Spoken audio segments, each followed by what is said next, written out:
जिस तरीके से बात की जा रही है कि संविधान में जो धर्मनिरपेक्षता है उसको खत्म करनी चाहिए, कैसे देख रहे हैं आप? दुर्भाग्यपूर्ण है और ये बात तो होनी ही थी। जो पार्टी आती धर्म के एजेंडे में हो उसको सेक्युलर शब्द से प्रॉब्लम तो होगी, उसको धर्मनिरपेक्षता से प्रॉब्लम तो होगी। ये समस्या जो है इनकी राजनीति की समस्या है, देश की समस्या नहीं है। सेक्युलर शब्द से कोई प्रॉब्लम नहीं है, क्योंकि सेक्युलर शब्द जो है इस देश को एक साथ यूनाइट करता है और धर्म जो है इस देश को बांटता है। अक्सर से बार बार ये कहा जाता है कि धर्म की राजनीति में ये नहीं कहा गया कि सेक्युलर शब्द की राजनीति मत करो। हमेशा कहा गया धर्म की राजनीति मत करो, हिंदू मुसलमान की राजनीति मत करो।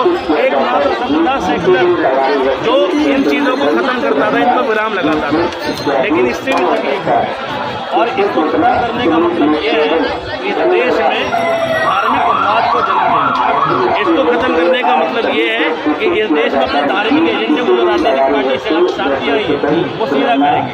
समाजवाद का अंत करना चाहती है, लोकतांत्रिक व्यवस्था को अंत करना चाहती है, संविधान के मूलभूत ढांचे को ठेस पहुँचाना चाहती है, संविधान के मूलभूत ढांचे को खत्म करना चाहती है।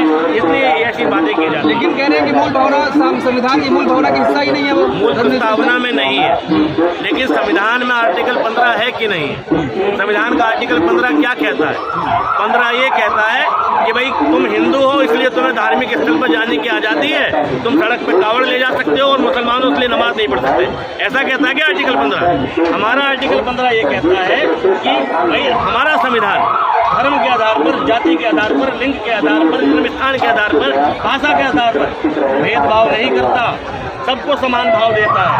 फिर अगर एक गरीब का बच्चा थाने में चला जाए तो उसके साथ भी पुलिस वही कार्रवाई करेगी, उसकी भी वही मदद करेगी जो एक अमीर के बच्चे की करेगी। मुकेश अंबानी के लड़के के वोट की वैल्यू उतनी है जितने मेरे लड़के की वोट की वैल्यू होगी, बिल्कुल सही बात, जितनी मेरी होगी।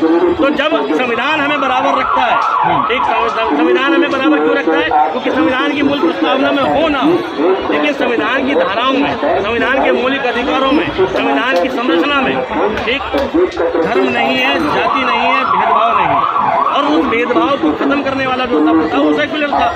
अब उसको कह रहे हैं कि सेक्युलर शब्द ही हटा दो, अर्थात इस देश में भेदभाव की प्रथा को चालू कर दो, अर्थात इस देश में वापस हिंदू मुसलमान की राजनीति को चालू करो और दर्शाने की कोशिश करो कि एक धर्म को मानने वाले सुपीरियर हैं। एक सुधांशु त्रिवेदी नाम के प्रवक्ता साबित करने में लगे हैं ना कि एक धर्म ही सब कुछ है, पहले ही धर्म में सब कुछ था। कभी उस व्यक्ति ने संविधान को जस्टिफाई करने की कोशिश नहीं करी कि संविधान ही सब कुछ है, हमारा संविधान ही सबसे बेहतर है, हमारे संविधान दुनिया का सबसे बड़ा लिखित संविधान है, हमारे संविधान में सबसे ज्यादा विविधता है। इसके बावजूद इस देश को यूनाइट कर रखा है। आज तुम चले जाओ, केरल के लोग अलग भाषा बोलते हैं, बंगाल के लोग अलग भाषा बोलते हैं, बिहार के लोग अलग भाषा बोलते हैं, मद्रास इधर ऊपर हरियाणवी अलग बोलते हैं, पंजाबी अलग बोलते हैं। इसके बावजूद उत्तर से लेकर दक्षिण तक सारा देश यूनाइट है। इसकी वजह से, किसी धर्म की वजह से नहीं, ये संविधान की वजह से, ठीक है, किसी धर्म की वजह से नहीं। इस देश में संविधान के तहत जो